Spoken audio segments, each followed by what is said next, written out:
আরে ভাইজান, তুমি এত সকালে উঠে গেছো? সকালে কি ফজরের নামাজ পড়ে আর তো ঘুমাই নাই, ঘরে টাটাটি করছি। এখন কই যাবা? তোর লগে যাবো হাঁটতে। আমার সাথে মানে আমার সাথে কই যাবা? তুমি বাইরে হাঁটতে যাইতেছস না, আমিও তোর লগে যাবো, কি হাঁটাহাঁটি করবো না। না মানে ভাইজান, আমি যাদের সাথে হাঁটতে যাই তোমারে এই অবস্থায় তাদের সামনে নেওয়া যাবো না, সমস্যা। আর আমি তো এখন সময় দেখছি কত মানুষ লুঙ্গি পরে হাঁটে, সমস্যা কি? না মানে ভাইজান, আমি যাদের সাথে জগিং করি, তুমি এইভাবে গেলে একটু সমস্যা আছে। তোমার জগিং এ যাওয়া লাগবো না। তুমি ঢাকায় কেন আসছো এটা কো? ঢাকায় তো আইসি একটা দরকারে। কি দরকার ওইটাই বলো। দরকারটা এখন আমি তোর আরিফ ভাই, আজকে দিকে আপনি আমার আগে উঠে গেছেন। একটা মিনিট দাঁড়ান, আমি আসছি।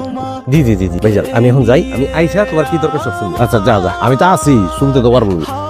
ভাবি কি কারণে আসছেন সেটা আমার জানার দরকার মনে করছে না। টাকাটা দিলাম, টাকাটা নিয়ে ভাইজান এলেই চুপচাপ চলে গেলেই খুশি হব। আমি ঠিক বুঝলাম না। বুঝে নাই আপু, ললিপপ খান। আপনাকে টাকাটা নিয়ে গ্রামে চলে যেতে বলেছে, আর একদম সাইলেন্ট হয়ে তারপরে যাবে, তোলো ভাই যেন না জানতে পারে। দেখো, আমরা ঢাকা শহরে আইসি শুধুমাত্র মিন্টু শহরটা ঘুরে দেখতে চাইছি, এই জন্য, আর কোনো কারণ নেই। হ্যাঁ, ঘোরার জন্য তো টাকার দরকার, আর তাছাড়া শহরে এত ঘোরার কিছু নেই। আজকের মধ্যে ঘুরে কালকে চলে যাবেন। আপু নিশ্চয়ই এতগুলো টাকা হাতছাড়া করবেন না। এভাবে বলেন না, আমরা হয়তো আপনাদের মতো বড় লোক না, কিন্তু লোভিও না। আমরা চলে যাবো, আমি ওর বাপের লগে কথা বলতেছি।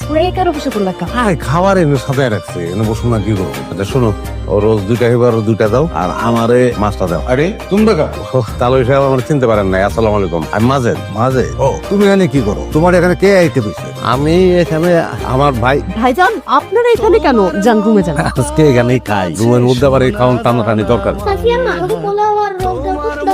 ভাবি, আপনি এখানে দাঁড়ায় আছেন কেন? আপনি বুঝতেছেন না যে খাবারগুলো কার জন্য রেডি করা হয়েছে? আপনারা তো বাইরে গেছিলেন, বাইরে থেকে খেয়ে আসতেন। না না পিসি, তোর এখানে আর রাখা যাবে না। গ্রাম্য কোন আত্মীয় স্বজনের দাওয়াত দেয় আর টাকা লাগে আমার খাইতে দাও। সরি বাবা। ভাইজান, আপনারা প্লিজ চলে যান এখান থেকে, রুমে গিয়ে বসেন। আপনাদের জন্য যদি আমার বাবা না খায় তাহলে কেমন দেখায় বলেন? খেতে তো খারাপই দেখায়। আচ্ছা ঠিক আছে, তাহলে সব আপনি বসেন। আব্বা চলো। আব্বা কই যাও? রোজ খাবে না, কত জায়গা আছে। আসো আসো বাবা, শোনো বাবা, আসো আসো আসো, লোক নেওয়া। আমরা কালকে সকালে হোটেলে যাবো, যতদিন থাকার থাইকা এরপর সোজা বাড়ি। কিন্তু আমি এই ঘরে আর জীবনও থাকবো না। ঠিক আছে, আমরা যত সাজ্জাদের তো আমরা কই নাই, ওরা করবো না। সাজ্জাতে রাখলে বই আসো তুমি এখনো? হ্যাঁ, অর্ডারটা দেখতেছো? আমার পোলা খাইতে বসছিল, ওন থেকে উঠাই দিচ্ছে ওরে। তারপর তুই সাজ্জাত বই থাকবা? ধরে না বইলা।